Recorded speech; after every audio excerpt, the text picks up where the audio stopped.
ভাই, আপনার ফোনের এমবি বা ডাটা যদি দ্রুত শেষ হয়ে যায়, এমবি কিনতে কিনতে একেবারে পকেট ফাঁকা হয়ে যাচ্ছে, তাহলে ফোনের মধ্যে থেকে এই সেটিংসগুলো করে নিন। এরপরে দেখবেন যে আপনার ফোনের এমবি বা ডাটা আর দ্রুত শেষ হবে। অল্প ডাটা দিয়ে দিন রাত 24 ঘন্টা ফেসবুক, ইউটিউব, টিকটকে ভিডিও দেখবেন, তারপরও এমবি বা ডাটা শেষ হবে না।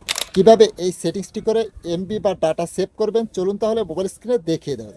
ভিডিওটা আপনার টাইমলাইনে শেয়ার করে রেখে দিন, যে কোনো সময় প্রয়োজন পড়লে দেখে নিতে পারবেন। এবং পেজটিতে নতুন হয়ে থাকলে ফলো দিয়েই সাথে। প্রথমে ফোনের সেটিংসটা ওপেন করবেন, এরপরে এখানে পেয়ে যাবেন সিম কার্ড অ্যান্ড মোবাইল নেটওয়ার্ক, এর উপরে ট্যাপ করবেন।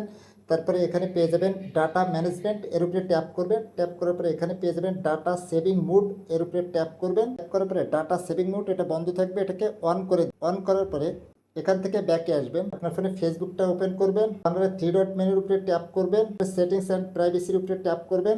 আবারও এই সেটিংসের উপরে স্ক্রল করে নিচে আসবেন, আসলে পেয়ে যাবেন মিডিয়া, এর উপরে ট্যাপ করবেন। আপনার অপটিমাইজ এটা সিলেক্ট করা থাকবে, আপনি ডাটা সেভার এটাকে সিলেক্ট করে দিবেন। ইউটিউবটা ওপেন করবেন, নিচে আপনার প্রোফাইল আইকন বা লোগোর উপরে ট্যাপ করবেন। তারপরে উপরে কর্নারে পেয়ে যাবেন সেটিংস, এর উপরে ট্যাপ করবেন, স্ক্রল করে নিচে আসবেন, আসলে পেয়ে যাবেন ডাটা সেভিং, এর উপরে ট্যাপ করবেন। ট্যাপ করার পরে ডাটা সেভিং মোড এটা বন্ধ থাকবে, এটাকে অন করে দেবেন। অন করে দিলে এরপরে আপনি দিন রাত 24 ঘন্টা ফেসবুক, ইউটিউব, টিকটকে ভিডিও দেখবেন, তারপরে আপনার মোবাইলের 1 জিবি ডাটা বা এমবি শেষ হবে না।